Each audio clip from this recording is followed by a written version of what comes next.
Hello, my name is Les Brown. This is Mamie Brown's baby boy, and I want to thank you so much for joining us. You know, at this particular time, I want you to, first of all, pat yourself on the back and take the time to thank yourself for becoming involved in a process for looking at your life. If there's ever time that we need to begin to stop and think and assess ourselves, that time is now. When you begin to look at the foreclosure rate that's going on in the country and the foreclosures and the bankruptcies, and in addition to that, the violence and people losing their jobs and the level of uncertainty and fear that people are feeling. And I think there's a level of stress in the air unlike anything we've ever felt before. And so just to take the time to think, to pause, and particularly not only looking at what's going on, but asking yourself the question, how's this affecting me? You know, we want to all become successful, but I've found that there's some success that's toxic success. What I mean is that you don't want to end up going after goals and dreams and neglect yourself. I want you to think about your goals and dreams and things that you want to achieve, and at the top of the list, I want you to put up there your strategy for being here. I just came from the doctor. Let me share something with you. I don't care what goals and dreams that you have. You've got to have your health in order to be here. So at the top of my list, and I'm suggesting you put it at the top of your list, your strategy, your game plan for being here. What are you going to do to take better care of yourself? That's one of the first things I want to ask you about. Because when I look at my life at 64, and I used to think people in their 50s were old, but now that I'm 64, I said, look here, people in their 80s and 90s, they're old people. My goal is to be here not only just to see my grandchildren, but to see my great-grandchildren and my great-great-great-grandchildren. But in order to be here, that's not just lip service, that's a commitment with my time, with my energy, and the choices that I make. So I want you to think about your strategy for being here, and I want you to think about your goal for securing your life in your future. See, as I get older, my goal right now is to become an asset to my children rather than a liability, financially and physically. See, I don't want to be a burden to my children. I don't even know if they like me that well. See, I love my mama. My goal and dream was to take care of my mother. I did that. I brought her home. I took care of her until she was 89. But children, they're different today. These are different type of people up in here. You don't know what this generation might do. Now, I know they say, Darren, we love you, but I really, really want to stay in good shape and take care of myself because I don't want to be around the house and my kids saying, look here, who's going to take care of him today? All he's doing is sitting around talking to himself, talking about, yes, I can, and yes, I will, talking out of his head. No, I don't want that kind of party for me. My goal and objective is to die young at an old age. So I have a game plan. I don't like to eat vegetables all the time, but now I feel like a silly wabbit. Why? Because I realize at this stage of my life, I've got to eat more vegetables, I've got to get more rest, I've got to drink more juices, and I've got to do all of the things that make the healthy choices that will say to my body, Les, you plan to be here, I see that you're serious, so I'm going to take care of you. I do 160 push-ups every morning nonstop. Why? I couldn't do that at 15 or 20. But at this stage of my life, I've got to do those kinds of things in order to challenge my body, to stretch my body, and to indicate I plan to be here. What's your plan? What's your goal? Because if you don't have a goal for being here is not a given. When I was a kid, we used to go to funerals of old people. I can't tell you how many young people whose funerals I've gone to. I can't tell you how many. And so, and there's something about between 40 and 60. I don't know what it is about that period in time. Between 40 and 60, if you're approaching 40, I can tell you, and you already know, life begins to intensify. Things happen to you, and things happen to people you care about. Between 40 and 60, if you can make it through that period, you can take a deep breath, because most people don't make 60. Most people don't. And why? And I think it's because people just take it for granted that they're going to be here. So I want to share with you some goals and strategies as you think about your goals. I want you to visualize yourself having optimal health. Having your right mind. I used to ask my mama, Mama, every Sunday you stand up in church and other older members of the church say, I want to thank the Lord for waking me up in my right mind this morning. Why do y'all say that all the time? She said, don't worry, son. You live long enough, you'll find out. She was absolutely right. I went in the room the other day to find something. I got in there, and I couldn't remember what I was looking for. I came out. I remembered what I was looking for. I went back in. I found it. Then I couldn't remember why I was looking for it. One of my children said, Daddy, you need some ginkgo biloba. I said, what's that? She said, something for your memory. I went down to the health food store. I was walking around. The lady said, may I help you, sir? I said, I forgot why I'm here. She said, you need something for your memory. I said, I know. So they took me over to a little section, and I bought the stuff, and then I took it home. Now, I can't remember where I put it. So when I got up this morning, I said, I want to thank the Lord for waking me up in my right mind this morning. See, if you woke up in your right mind this morning, that's a good thing. I called a friend of mine the other day, Miss Williams, said, Miss Williams, how you doing? She said, baby, I'm doing good. She said, I went to the bathroom by myself, not all myself. I said, too much information, too much information. Let me tell you something, but that's a good thing. I know about that. I've been in the hospital. I know what it is not to be able to move. I know what it is to have back challenges. I know what it is to be in pain. So this thing called life, you've got your health. Let me share something with you. That's a good thing. A friend of mine, Bishop T.D. Jakes, said, if you got a problem man or money can solve, you ain't got no problem. I can agree with that. And I learned some things going through that experience. And really, I should say, growing through that experience. My goal at that time was to be here. And trust me, it's better be seen than to be viewed. Are you feeling the brother? Up in here, up in here. So I want you to think about your goals and dreams. And here's what I want you to do right now. I want you to say to yourself, it's possible. It's possible. And I want you to follow along with this process. As you think about your goals and dreams, I want you to write this down. I'm going to give you some strategies of maintaining this possibility mindset. I want you to write down mindset maintenance.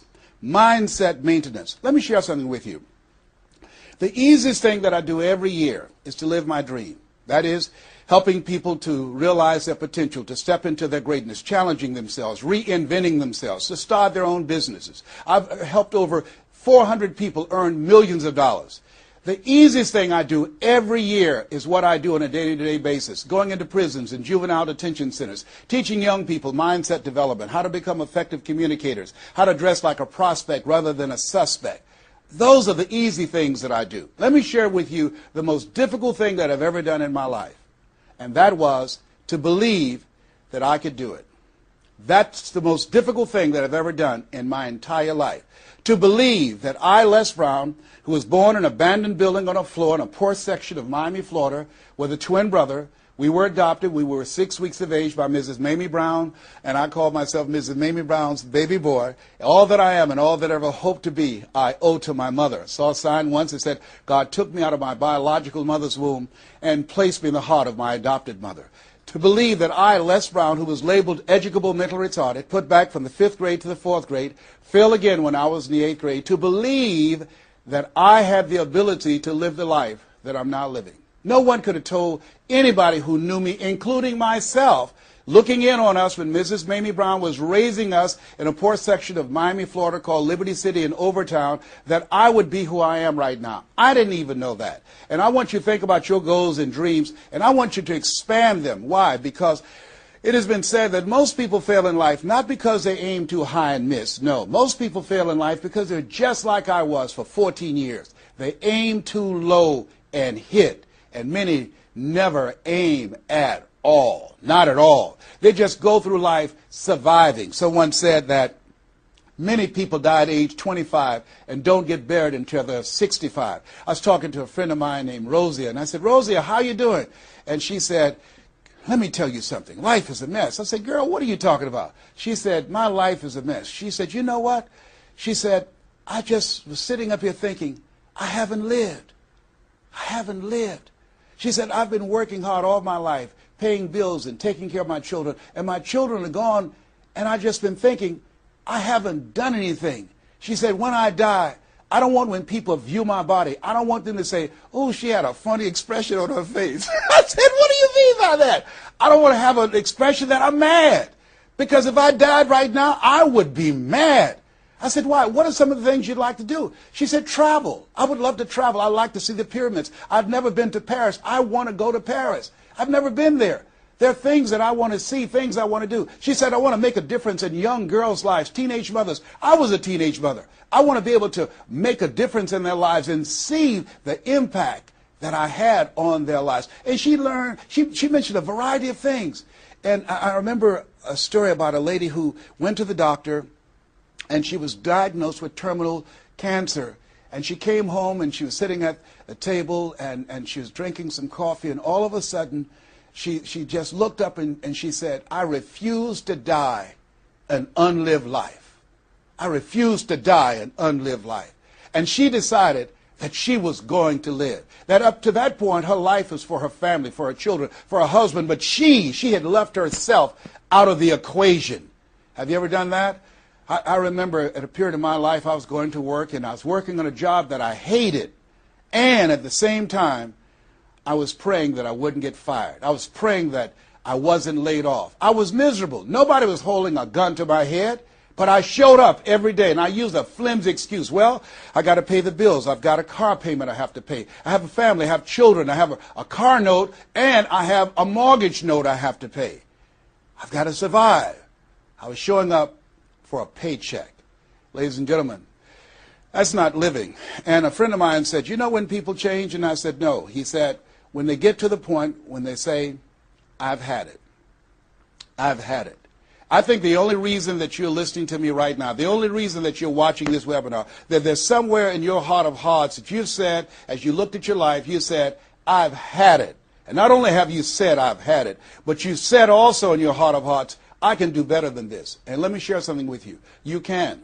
Because if anybody told me, and I'm going to share some things with you that I've done, not for the purpose to impress you, but to impress upon you what the possibilities are when you work on your mind and have mindset development. Because I've found that how people live their lives is a result of their state of mind. It has been said, you don't get in life what you want, you get in life what you are. So part of the process, number one, is expose yourself to positive messages.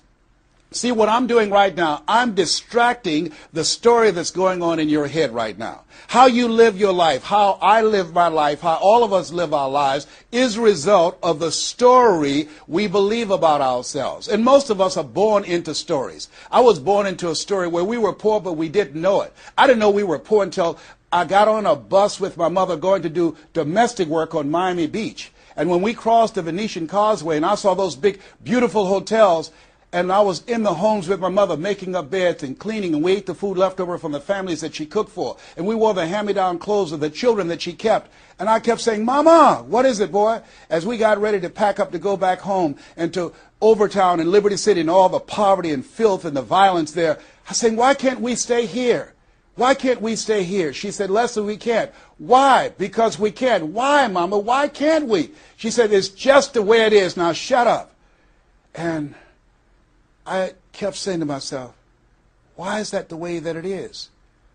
And I guess I was okay for Wesley and Margaret Ann and Leonard and Angelo and Sharon and Linda, but it wasn't okay for me. I was curious. I wanted to live like Mr. Swiderski lived. I wanted the big car that he had. I wanted that big home that he had. We lived in a 2-bedroom apartment. It was 7 of us, plus Mama.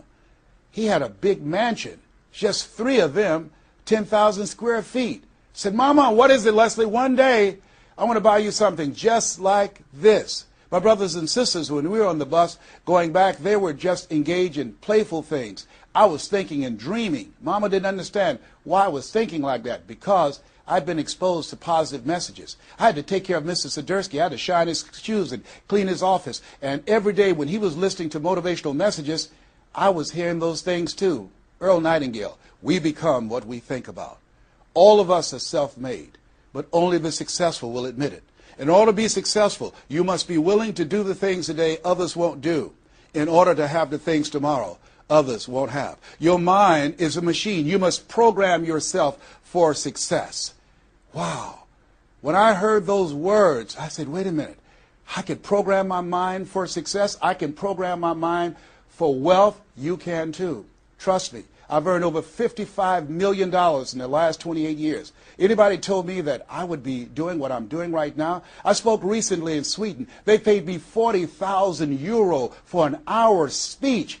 I had no idea that this Les Brown that you now see had the ability to do that. I used to work for the Miami Sanitation Department as a garbage collector. I used to be a janitor. I used to do door-to-door sales. I used to work for Sears in Miami on Biscayne Boulevard. I had no idea this Les Brown that you now see had the ability one day to give lectures at Harvard or Yale or Dartmouth University. I had no idea that this Les Brown existed. I don't tell you that to impress you, but to impress upon you. There is more in you. Simba, there's more in you than you have been expressing. All of us have seen Lion King, some great symbols in there. And I say to you, there's more in you right now than's represented in your bank account. There's more in you right now that's being reflected by your life right now. Your life is not a true reflection of your potential. You have greatness within you. You have the ability to do more than you can ever begin to imagine. There's a reason that my favorite book says, as a man thinketh, so is he. And as he continues to think, so he remains. In order for us to begin to break into that level of greatness that we have within ourselves, you have to make a conscious choice every day to expose your mind to positive messages. So I put myself on a regimen. I do this every day, and I suggest that you do it. Write this down. Number one, listen to motivational messages every day. If you have Choosing Your Future, a set of tapes, the CDs that we produce, or Creating Your Greatest Life, I guarantee you, if you do what I'm sharing with you right now, for 6 straight months, every day, your life will never be the same again. I guarantee it 100%. You listen every day for 1 hour to Creating Your Greatest Life, any of those messages, because faith comes by hearing and hearing and hearing. What it will begin to do is interrupt the story in your mind. It will override the story that you believe about yourself. It will distract all the negative thoughts that you have that's holding you back, that held me back for 14 years. When I used to go see the #1 motivational speaker on the planet, Zig Ziglar and Tony Robbins, and my heart said, I can do that. I love to help people. I'm just like my mother. And then my mind would ask how. And I went from my heart to my mind. And my mind would say, Les Brown, you don't have a college education. Les Brown, you've never worked for a major corporation. Les Brown, you were labeled educable mental retarded. They call you DT, the dumb twin. You're not as smart as your brother. Have you ever thought about something you wanted to do and you convinced yourself that you couldn't do it? See, sometimes we need to have some external voices. And so by listening to motivational messages, that began to override the negative thoughts that I had about myself in my mind. And it gave me a new story and empowered me and gave me a vision of myself beyond my circumstances and mental conditioning and started me to writing a new chapter in my life. And so now, money will never be another issue for me. And that was an issue for most of my life because I didn't know what I didn't know and I thought I knew. So one you have to do is that you have to have a mindset development strategy where you are deliberately taking an hour every day listening to a motivational message. Every day. Here's something else. Read 10 to 15 pages of something positive every day. Why? And read it with conviction and stay focused. 10 to 15 pages every day. This is 7 days a week? Absolutely. Absolutely. Every day, McDonald's know that you know where they are. Burger King know that you know where they are. But every day they have some advertising. They have billboards, they have radio, they have television. Why? Because by exposing you to those messages, that will begin to impact your behavior. And it will drive you into the place to purchase what they're advertising. Now you're advertising for your greatness. And faith comes by hearing and hearing and hearing and hearing. So you want to listen to positive messages every day. You do this, I'm telling you, your life will never be the same again. And read 10 to 15 pages of something positive every day. I read 2 to 3 books a week. Why? Because I have goals and dreams of things I want to achieve. I want my life to count. I want to make a greater impact. At this stage of my life, I'm working on my children's education. A good man leaves a legacy for his children's children. So I'm working on their education at this point in my life. And as I begin to look at myself, in order to achieve more and to do more, I know I have to work more in my mind. And let me give you an example how this works. The most money I've ever earned in an hour and a half, $260,000. That's the most money I've ever earned in an hour and a half. A lot of people work a whole month and don't do that, or 6 months. Then, and this is the next thing I want you to do. I want you to look at your relationships, and I want you to upgrade your relationships. See, MIT did a study, and this study indicated that you earn within $2,000 to $3,000 of your closest friends. Not only did I start reading books every day and listening to positive messages, but I separated myself from my friends who did not have goals and who did not have dreams. Why? Because people rub off on you. It's called a mind virus.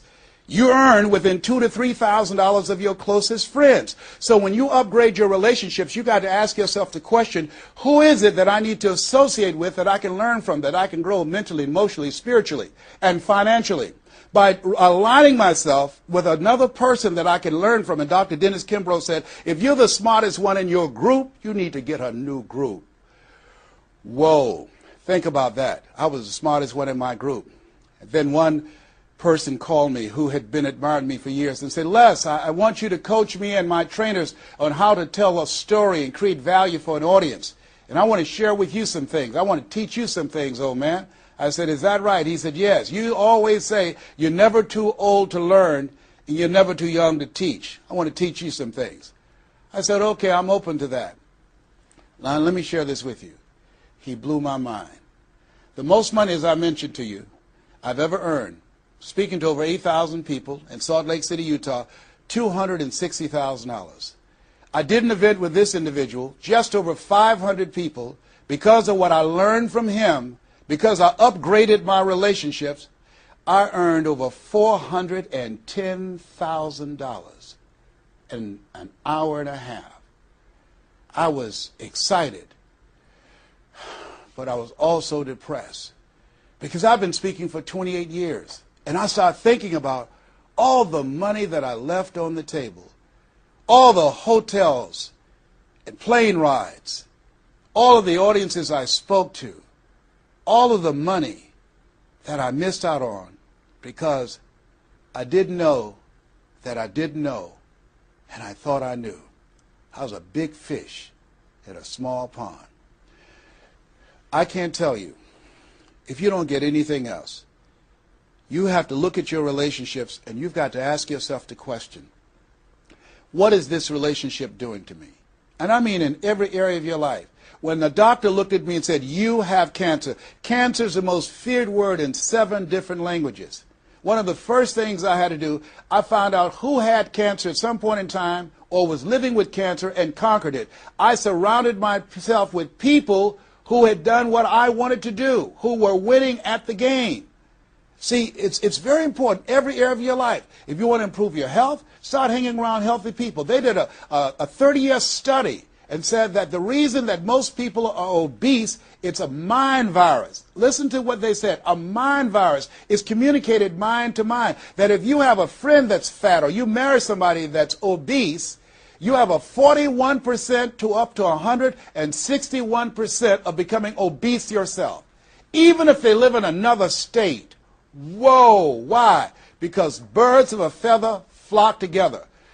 Never forget, a high school teacher, Mr. Leroy Washington, said, Mr. Brown, if you run around with 9 broke people, I guarantee you, you'll become number 10. Whoa. Think about that. Part of your mindset development, not only listening, not only reading, but you have got to look at your relationships, upgrade your relationships, and continue to evaluate them and make sure they're an asset to you and not a liability. My son John Leslie is a motivational speaker. He has a saying, who should you count on and who should you count out? See, there's some relationships that can start out real positive, and then sometimes we outgrow people. Has that ever happened to you? Have you ever outgrown someone? Somebody you used to be close to, used to be your bosom buddy, and then you haven't been together for a time, and then when you get together, you have absolutely nothing in common. Sometimes that happens with family members. My twin brother, it's a strained conversation because he's talking about, Les, did you hear who died? No, I don't get up reading the obituary column. I'm glad my name is not there. Hello, I don't care. I'm focusing on living. Our conversations are so different. Isn't it interesting how you could be raised in the same family, same circumstances, by the same parents and end up dramatically different? It's called life. Here's the other thing that's very important. Write down the goals that you want to achieve. Write them down. Put them on a 3x5 card. And I want you to use a King James Version Bible and Matthew 7:7. Ask and it shall be given. Seek and ye shall find. Knock and it shall be open unto you. I want you to write that on one side of the card. On the flip side of the card, I want you to write down one major goal that you want to achieve. And you want to read that 3 times a day. 3 times a day. What are you doing? You're hypnotizing yourself. And you're dehypnotizing yourself. What you're doing is you are dispelling the myths and all of the spells that you're living under. I think that a poverty mindset is a spell. I think that people go so far, and because they're mesmerized by life, they unconsciously stop. And you have to break that spell by constant attention. So on one side you read your goal, that one major goal, 3 times a day. Then the flip side, you flip that scripture over. Ask and it shall be given. Seek and ye shall find. Knock and it shall be given unto you. As you read that every day, 3 times a day, I can tell you, amazing things, breakthroughs will happen for you. Now, we're going to take a break right now, and I want you to take the time to think about this one thing. What is it that you're going to do differently? Because in order to do something you've never done, you've got to become someone you've never been. You've got to be willing to give up who you have been to give birth to who you can become. I want you to take the time and write down one radical change that you're going to make about you, and you know if you do that, your life will never be the same again. This is Mrs. Mamie Brown's baby boy, Les Brown. We're going to take a break right now, and we'll be right back.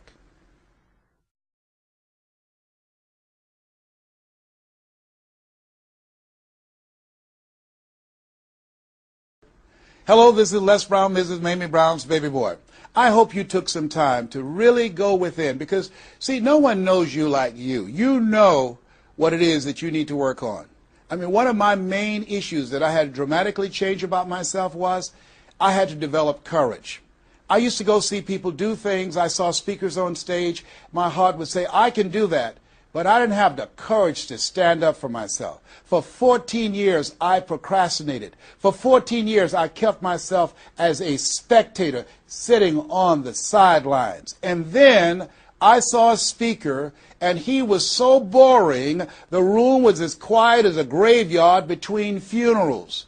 And I said, whoa, if he can do it, I know I can do it. And because I saw what he did, and his brother-in-law was sitting next to me, and he said, you ought to be that boring and earn the kind of money he earned. I said, how much did they pay him? He said, $5,000.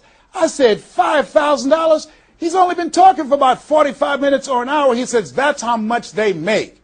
Now, I wasn't earning $5,000 a month. I said, wait a minute. If he can do that, I know I can do that. Have you ever done that before? He gave me courage. And so at that moment, now that was a decision. I didn't have to have his example of somebody that was less talented than I was to give me the courage.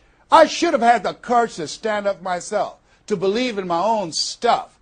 But the truth of the matter is, I didn't.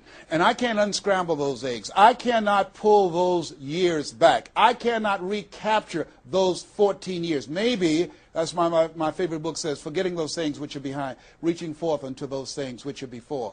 And press toward the call of your higher calling. Press toward that mark of your higher calling. And that's what I do.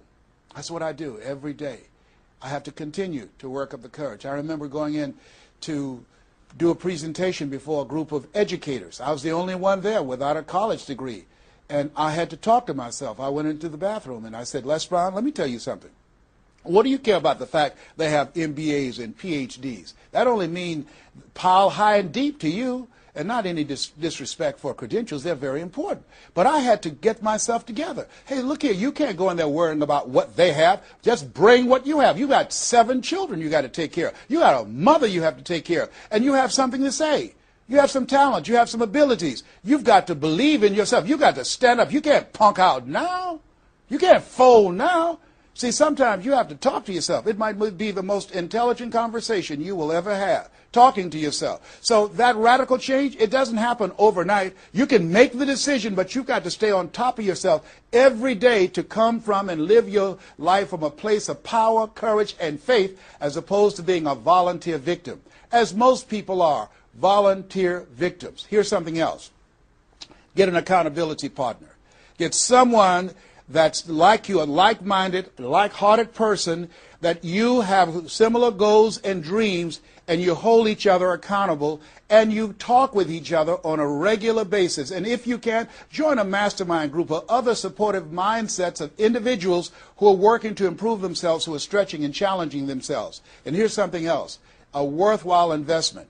Find yourself a coach. Find someone in your industry, find someone in your area of interest that you can invest in yourself and have an accountability coach. I have a coach. I spend over $100,000 a year on my personal growth and development on my coach. Why, Les? You're Les Brown. You were selected one of the top 5 speakers in the world. You got the highest award from Toastmasters International and the National Speakers Association. You're one of the highest paid speakers in the world. Why would you need a coach? If you ever watch Tiger Woods, who everybody would say arguably one of the greatest golfers on the planet today, whenever he swings, you will see him look at the ball, and then he'll look to the right to look at his coach. If Tiger Woods needs a coach, what do you need? What do I need? Here's something I can tell you that I know. You can't see the picture when you're in the frame. You can't see the picture when you're in the frame. Most people fail because they don't know that they don't know, and they think they know. Einstein said, the thinking that has brought me this far has created some problems that this thinking can't solve. See, what got you where you are right now? Your best thinking has produced the level of money that you have, your level of accomplishment, the growth of your business, or the lack of. Your best thinking has produced that. Own that. Face that and get some help. One of the things I teach, ask for help. Not because you're weak, but because you want to remain strong. And ask for help. And don't stop until you get it. And so take the time and find someone that can coach you. Find someone that will have the courage to tell you what you need to hear and not what you want to hear. And that's what I have. And Mike Williams, who's been my coach for the past 38 years, and I shudder to think what would have happened to me. I used to be a disc jockey, Les Brown, the man about town, LB, Triple P. There were none before me, there will be none after me. Therefore, that makes me the one and only. Young and single, love to mingle, certified, bona fide, duly qualified to bring you satisfaction and a whole lot of action. I was bad, baby. Yes, I was. And this guy said, Les, you're more than a disc jockey. What are you talking about? Man, if you can entertain people and don't see them, if you can reach people, Les, through this microphone and you can't see them, what can you do if you could see them? If you can entertain them, you can educate them. You can empower them. If you can be Les Brown, the man about town, and you can swim to the bottom of the deepest ocean or climb to the mountain, the top of the highest mountain, no matter where you go, they'll be talking about me, LB, Triple P. If you can come up with all of that kind of gobbly-gob garbage, what could you do if you sat down and you started thinking and doing editorials about things that's maintaining our detriment? What could you do to inspire people to register to vote? What could you do to begin to impact public policy? You've got to get a larger vision of yourself. I said, Mike, I never thought about myself in that way. See, has anybody ever seen something for you that you didn't see it for yourself? I didn't see that for myself. Maybe that's why my favorite book says, eye has not seen, ear has not heard, nor has entered the heart of mankind what God has in store for you. Because of what he saw in me, he inspired me. He gave me a vision of myself beyond my circumstances, beyond my mental conditioning, and beyond the job where I was, because I thought I was just a disc jockey. I love that. I'm master of microphone. You drop me in any city, I can master a microphone. I can turn a city upside down with a microphone. But I had more in me than I was expressing, and I did not know it. And because of his encouragement, I became a community activist. Because of his encouragement, I started doing a talk show called Voice of the People. Because of his encouragement, when I got out of radio, I ran for the Ohio legislature, and I was elected. And because of his encouragement, I passed 14 bills my first term. Because of his encouragement, I was elected 3 times and became the chairman of the Human Resource Committee. Because of his encouragement, I became a public speaker. Because of his encouragement, I became an author. Because of his encouragement, I did a show for King World called The Les Brown Show, and they paid me $5 million, $2 million not to speak. Because of his encouragement, I produced specials for PBS, public television. They said, you couldn't do that. You don't have a college education. It's educational television. Because of his encouragement, I did so many things I had absolutely no idea that I could do. I encourage you to live full and to die empty. There's more in you right now than just working on a job where they pay you just enough to keep you from quitting and you work just hard enough to keep from getting fired. And when you make the decision and identify that key area of your life that you need to make a radical change, things will begin to open up for you. Now, here's the other thing that's very important. Once you identify your goal, I want you to get, if possible, a visual picture of your goal. My major goal was to buy my mother a home. I got the picture of the home with a 12-foot swimming pool and a basketball court on a golf course. I bought that home for my mother. It cost just over $400,000, 10,000 square feet. I had a picture long before I had the money and the down payment to get it. My goal was to be known nationally and internationally as a speaker. I had that goal. I had a card that I had on one side, asking and shall be given, seeking ye shall find, knocking and shall be opened. On the other side I had, I'm the world's #1 orator. I produced that result in my life. I had a goal of becoming a talk show host. I used to watch Phil Donahue, and I put my picture on the screen of the television as I listened to the program. I visualized myself there, and I was called by King World Production, and I had my own talk show. Well, it was the highest rated, fastest canceled talk show in the history of television. Well, at least I had one. It's called life. Now, here's something else. You will fail your way to success. Trust me on that. You can have a lot of failures, a lot of disappointments, but you will fail your way to success. Goethe says, that which does not kill you will make you stronger.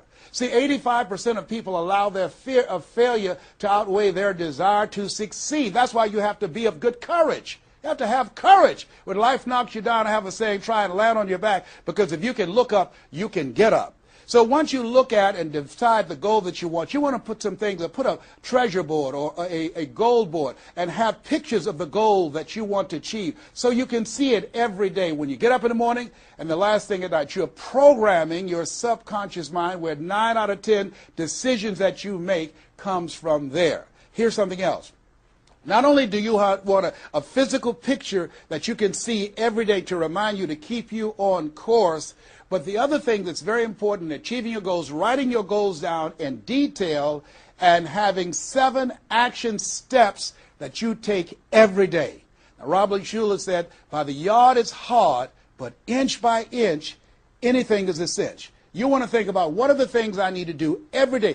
Break it down into increments. You have your 30-day goals, and you have your 3-month goals, and your 6-month goals, and your 1-year goals, all right? You want to break it down in increments. What do you need to do starting today? Don't squander any time.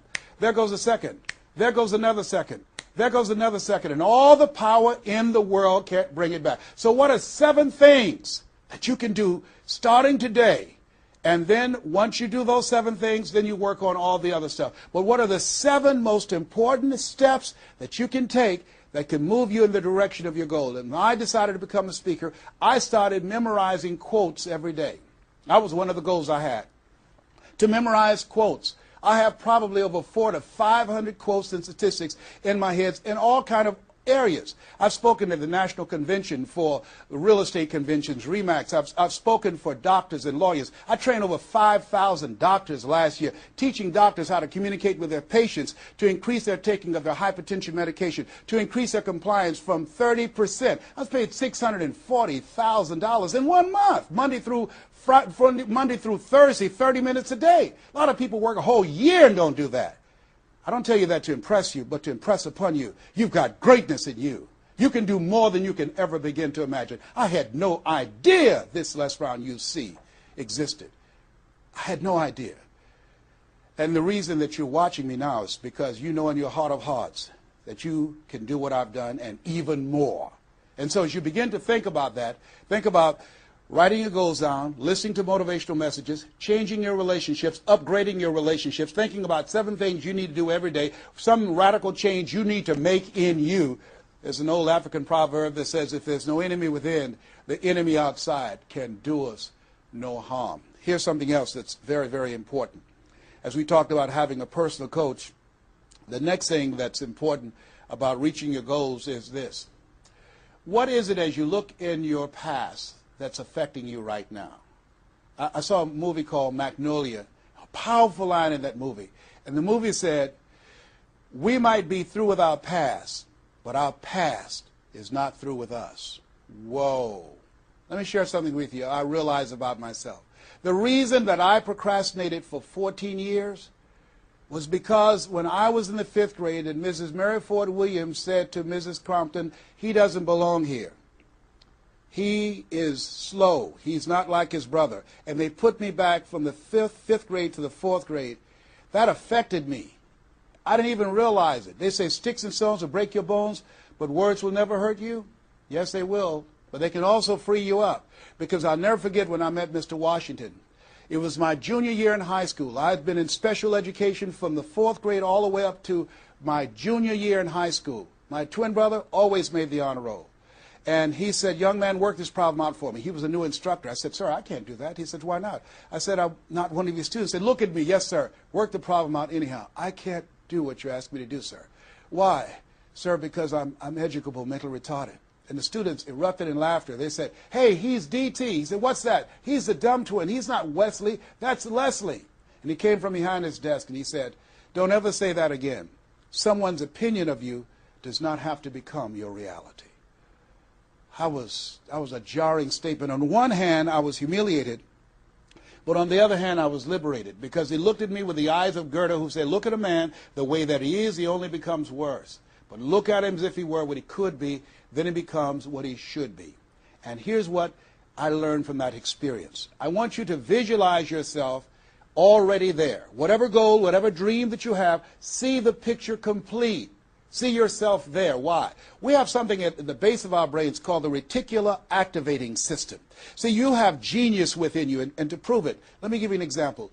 The other night, I said, I've got to get up tomorrow morning at 7 o'clock. I was at a hotel. I called downstairs and told them to call me at 7 o'clock. The hotel neglected to do it, but I woke up at 7 o'clock on the nose. Have you ever done that before? How did you know when to get up? Hey, that's subconscious mind. Everything we need, the answers are already there. Have you ever seen somebody and said, you know what, I remember your face, but I don't exactly know where. And then later on you say, hey, I know where I saw you, and it came. What happened? The conscious mind sent that thought to the subconscious mind, and it pulled that information up and gave it to you.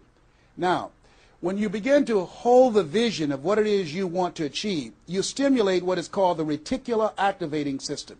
It's a network like group of cells at the base of your brain. Let me share with you how it works. Have you ever purchased a car? No one goes to buy a car that has the same color that everyone else has. Has that ever happened to you before?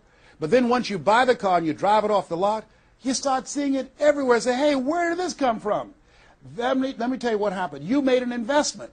And because you made an investment, that piqued your awareness, that stimulated your reticular activating system.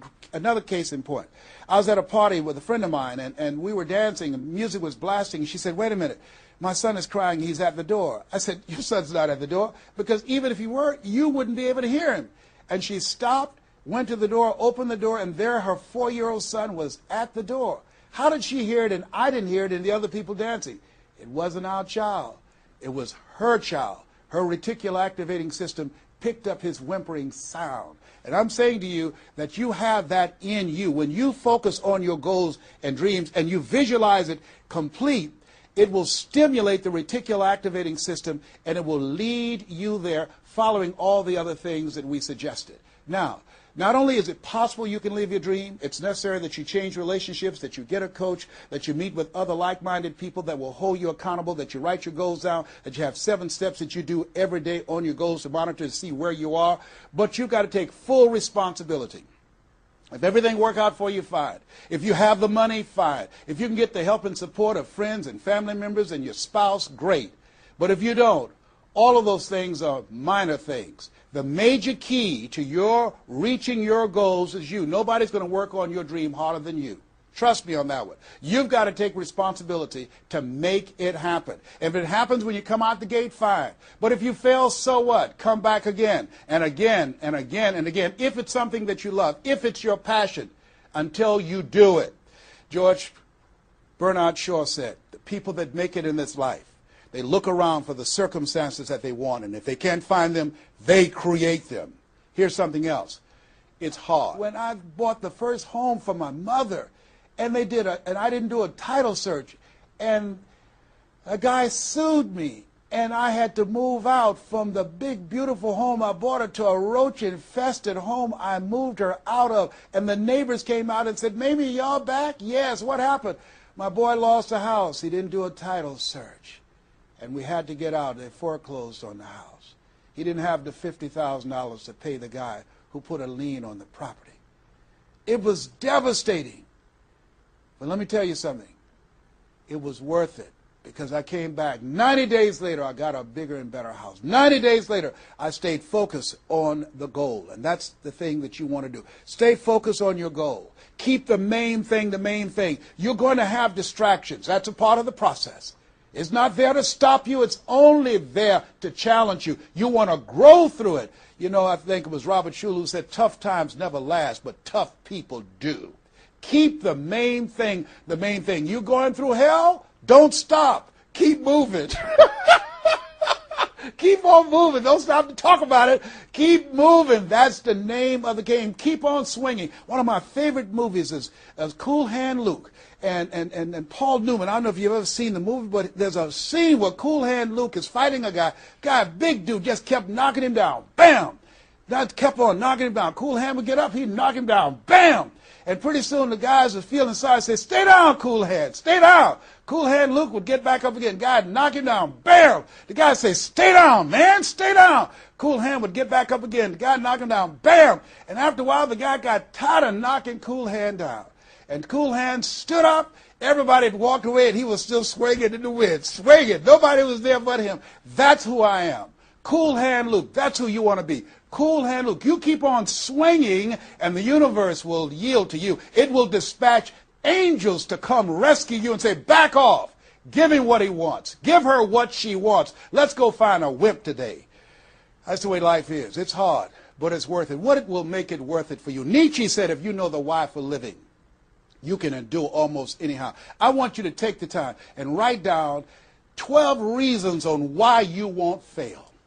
Because when the tough times come, and they're going to come, when life hits you on the blind side, and that's going to happen, your children start going crazy, or someone you thought you'd be married to for the rest of your life, like I went through, and they decide they want a divorce, called life. What is it that can keep you going? Your reasons will be your rod and staff to comfort you, to take you through that process. I can tell you it's possible. You can live your dreams. It's necessary that you surround yourself with people you can learn from and grow from, that you write your goals down, you work on them every day, that you have a made-up mind, I am going to make it. It's necessary that you constantly work on yourself, reading positive material, listening to positive material, going to seminars and workshops, investing in yourself, getting a coach. And it's you. You've got to take personal responsibility to make it happen. Don't see yourself as a victim. And it's hard. It's hard. Changing your life is hard. Getting up, working when you're in pain is hard. It's hard. It's hard. Working when you are trying to make something happen for you and the family, and you go home and you're facing a living hell where you need to refuel and replenish yourself mentally and emotionally and spiritually, and you got a battle in your home base. It's hard to keep your spirit up. It's hard. And people don't see the vision. They don't believe in you. They say, "Oh, you can count on me," and they're not there. They just lied. They're only there when they need you. It's hard. I can tell you, it's worth it. The sacrifice that you have to make, I can tell you from my experience, it's worth it. So take the time to write down, what are those 12 reasons of why you won't give up? What is it that will make it worth it for you? And once you find that, you will create some momentum in your life, and then it's done. It's done. Stick a fork in it. It's done. Here's something I want you to keep in mind. Life is a fight for territory. It's a fight for territory. And once you stop fighting for what you want, what you don't want will automatically take over. I want you to read that. I want you to memorize that. I want you to put it someplace where you can see it. I want you to keep that in mind. Life is a fight for territory. And once you stop fighting for what you want, what you don't want will automatically take over. Once you stop fighting for financial freedom, I am cancer-free, I'm debt-free, and I'm drama-free. I have the faith to call forth those things that be not as though they were. I'm fighting for my peace of mind. I'm fighting for my freedom. I'm fighting for my children's children's children. I'm fighting to create a brighter tomorrow. I'm fighting to make a difference in life. I'm fighting to make my print, to leave my mark. I refuse to die and unlive life. And that's what you are doing right now. You're saying to yourself, I refuse to die and unlive life. I want my life to count. I want my life to mean something. I want not to be a burden to anybody. I want to control my own future, to write my own check, to control my own destiny, to do what I want to do when I want to do it, not to answer to anyone else but myself. You have it like that. The only reason you're watching me is because we're cut from the same cloth. We're branches of the same tree. The only reason you take the time to invest in your time, your money, and your energy to just stay here and focus right now, because you feel me in your heart. Where your heart is, there your treasure is also. As a man thinketh in his heart, so is he. And I say to you, keep in mind what I said. Life is a fight for territory. And once you stop fighting for what you want, what you don't want will automatically take over. Jim Rohn said something I love. He said, when the end comes for you, let it find you conquering a new mountain, not sliding down an old one. No. Life is too short and unpredictable, as Helen Keller would say. Eat the dessert first. Don't let it find you sliding down the same mountain. I don't know what your goals are. I don't know what your dreams are. Here's what I know about you. You have greatness within you. Here's what I know about you, and I don't even know you, but based upon my own experience, you were chosen on purpose for a purpose, 1 out of 400 million sperm. You have greatness within you, but greatness is a choice. It's not your destiny. It's a choice that you have to make every day. Choose ye this day whom ye shall serve, the mediocre part of yourself or the greatness that you were chosen for. This has been Mrs. Mamie Brown's Baby Boy. I hope you've gotten some value out of this. It's been a plum-pleasing pleasure as well as a privilege. God bless you. God bless your dream. And God bless the greatness that is in you. The world needs you, and we need you now. And so it is.